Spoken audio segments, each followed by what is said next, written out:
Hello friends, welcome to tasty రుచులు. Friends, ఇవాల్టి వీడియోలో మనం ఈద్ స్పెషల్ షీర్ కుర్మాని ఏ విధంగా చేయాలో చూద్దామండి. రంజాన్ రోజు చేసుకునే స్వీట్ రెసిపీస్లో స్పెషల్ అండి ఇది షీర్ కుర్మా అనేది. ఇది చూడటానికి పాయసంలాగే ఉంటుంది, కానీ పాయసానికి దీనికి స్లైట్ డిఫరెన్స్ అనేది ఉంటుందండి. సో ఆ డిఫరెన్స్ ఏంటో మనం ఈ రెసిపీ చేసేటప్పుడు తెలుసుకుందాం. ఇక లేట్ చేయకుండా రెసిపీలోకి వెళ్ళిపోదాం. ఇక్కడ నేను ఒక బౌల్ తీసుకొని దీంట్లో 1 టేబుల్ స్పూన్ వరకు బాదం పలుకుల్ని తీసుకుంటున్నానండి. సో ఈ బాదం పలుకుల్ని ఒక 8 గంటల పాటు నానపెట్టుకోవాలి. అంటే మార్నింగ్ మనం స్వీట్ చేయాలనుకుంటే ఓవర్ నైట్ అయితే మనం నానపెట్టుకోవాలండి. ఇప్పుడు మరొక బౌల్ తీసుకొని దీనిలోనే 2 టేబుల్ స్పూన్స్ వరకు పిస్తా పలుకుల్ని, అదేవిధంగా 1.5 టీ స్పూను జీడిపప్పు పలుకుల్ని కూడా తీసుకోవాలి.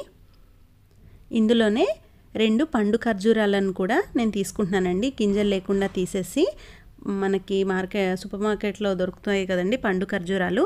సో వాటిని కూడా ఒక 2 తీసుకొని వీటిని కూడా నానబెట్టి పక్కన పెట్టుకోవాలి.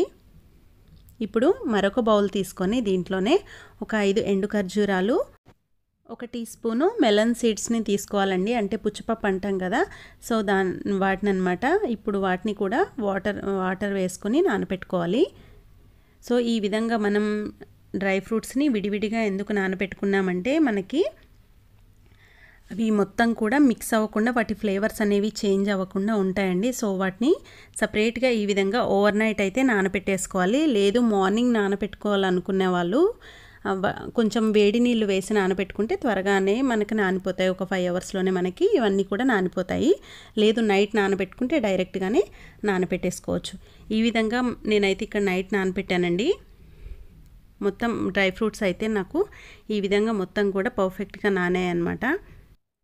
ఇప్పుడు ఈ డ్రై ఫ్రూట్స్ని మనం చిన్న చిన్న పీసెస్గా కట్ చేసుకోవాలండి. బాదం పిస్తా మీద ఉన్నటువంటి పొట్టును తీసేసి మనం చిన్న చిన్న ముక్కల్లాగా కట్ చేసుకుని పెట్టుకోవాలి. అదేవిధంగా ఎండు ఖర్జూరంలో ఉన్నటువంటి గింజల్ని కూడా తీసేసి వీటిని కూడా మనం ఈ వీడియోలో చూపిస్తున్నట్టు చిన్న చిన్న పీసెస్ లాగా కట్ చేసుకుని అయితే పక్కన పెట్టేసుకోవాలి. సో ఈ విధంగా అయితే మనకి నానడం వల్ల ఏంటంటే డ్రై ఫ్రూట్స్ అనేవి ఈజీగా మనకి కట్ చేసుకోవడానికి వీలుగా ఉంటుందండి. ఇంకొకటి ఏంటంటే అవి నేతిలో వేయించినప్పుడు మంచి ఫ్లేవర్ అయితే వస్తాయన్నమాట నానబెట్టిన డ్రై ఫ్రూట్స్. ఫ్రెండ్స్, ఈ వీడియోస్ కనుక మీకు నచ్చినట్లయితే తప్పకుండా ఒక లైక్ మాత్రం చేయండి ఫ్రెండ్స్. సో ఈ విధంగా మనం డ్రై ఫ్రూట్స్ అయితే కట్ చేసి పెట్టేసుకున్నామండి. షీర్ కుర్మా చేయడానికి సేమియా ఎలాంటిది తీసుకోవాలి అనే డౌట్ అయితే చాలామందికి ఉంటుందండి. ఇప్పుడు మనకి సూపర్ మార్కెట్స్లో ఈ రంజాన్ సీజన్లో మనకి ఇలాంటి సేమియా అనేది దొరుకుతుందండి. ఇది షీర్ కుర్మా చేయడానికి పర్ఫెక్ట్గా ఉంటుందన్నమాట. సో మన సేమియా కన్నా ఇంకా సన్నగా ఉంటుందన్నమాట. ఇది మనకి రోస్టెడ్లో దొరుకుతుంది, వైట్ కలర్లో కూడా దొరుకుతుంది. ఇప్పుడు నేను స్టవ్ మీద ఒక గిన్నె పెట్టుకుని దీంట్లో 2 టేబుల్ స్పూన్స్ వరకు నెయ్యిని యాడ్ చేసుకుంటున్నాను. సో స్వీట్ రెసిపీ కాబట్టి నెయ్యి వేయగానే ఆటోమేటిక్గా అది దాని ఫ్లేవర్ అనేది ఎన్హాన్స్ అవుతుంది.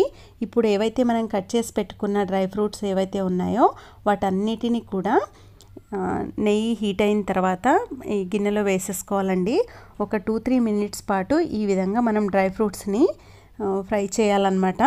ఇందులోనే 1 tea spoon chironji పలుకుల్ని, 1 tea spoon కిస్మిస్ని కూడా యాడ్ చేసుకోవచ్చండి. బ్లాక్ కిస్మిస్ ఉంటే వాటిని కూడా మీరు యాడ్ చేసుకోవచ్చు. సో ఇందులో డ్రై ఫ్రూట్స్తోనే మనకి ఫ్లేవర్ అనేది బాగుంటుంది. సో ఇప్పుడు నేను చూపించిన సేమియా ఉంది కదండి, దాన్ని ఒక 40 గ్రామ్స్ వరకు నేను తీసుకున్నానండి. సో అది చుట్టలాగా చుట్టుకుని మనకి ఆ షేప్లో ఉంటుంది కదా, దాన్ని మనం కొంచెం ఈ విధంగా క్రష్ చేసుకుంటే మనకి అలా పీసెస్ లాగా సేమియా అయితే అయిపోతుందండి. ఇప్పుడు ఈ డ్రై ఫ్రూట్స్ అన్నీ తీసేసి అదే బాండీలో నేను 750 ml వరకు మిల్క్ని అయితే తీసుకుంటున్నాను. సో ఈ రెసిపీ కోసం చిక్కటి పాలైతే రెసిపీ అనేది చాలా బాగా వస్తుందండి. ఇప్పుడు పాలు అనేది మనకి ఒక పొంగు వచ్చిన తర్వాత ఒక 2-3 మినిట్స్ పాటు బాయిల్ కావాలి. మనకి దీని కన్సిస్టెన్సీ అయితే ఈ విధంగానే చూసుకోవాలండి. మనకి పొంగు వచ్చిన తర్వాత ఒక 2-3 మినిట్స్ పాటు పాలు అనేవి బాగా మరగాలన్నమాట. మరిగితేనే మనకి ఈ స్వీట్ అనేది మంచి టేస్ట్ అయితే వస్తుంది. సో పాలు ఒక్కసారి ఈ విధంగా బాయిల్ అయ్యేటప్పుడు దీంట్లోనే ఒక 4 టేబుల్ స్పూన్స్ వరకు షుగర్ని అయితే యాడ్ చేసుకుంటున్నానండి.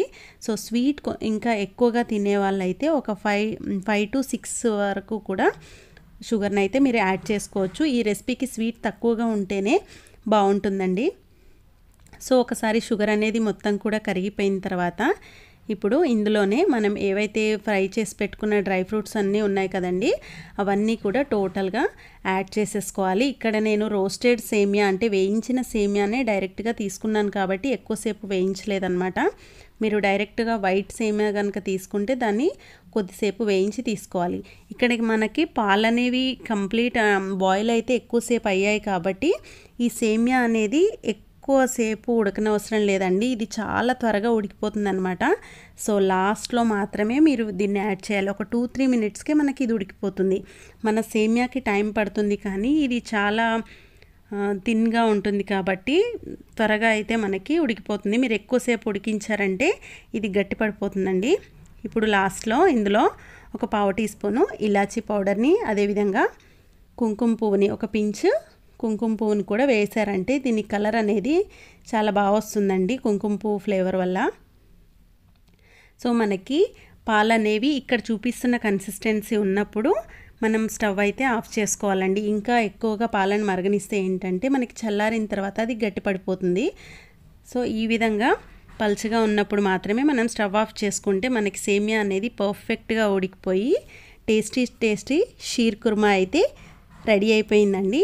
సో ఫ్రెండ్స్, మీకు నచ్చిందా? సేమియాకి ఈ షీర్ కుర్మాకి తేడా ఏంటి అంటే మనం సేమియా చేసేటప్పుడేమో లాస్ట్లో షుగర్ని యాడ్ చేసుకుంటామండి.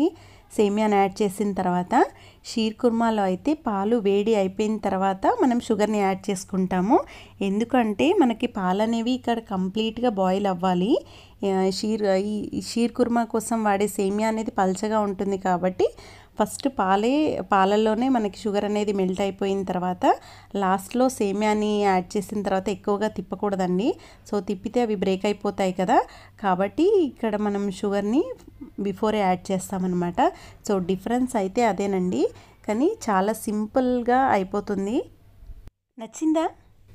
మీకు కనుక నచ్చితే తప్పకుండా ఒక లైక్ చేసి మీ ఫ్రెండ్స్కి, ఫ్యామిలీ మెంబర్స్కి షేర్ చేసి మన మరిన్ని లేటెస్ట్ అప్డేట్స్ కోసం అయితే మన ఛానల్ని తప్పకుండా సబ్స్క్రైబ్ చేసుకోండి. Thank you for watching.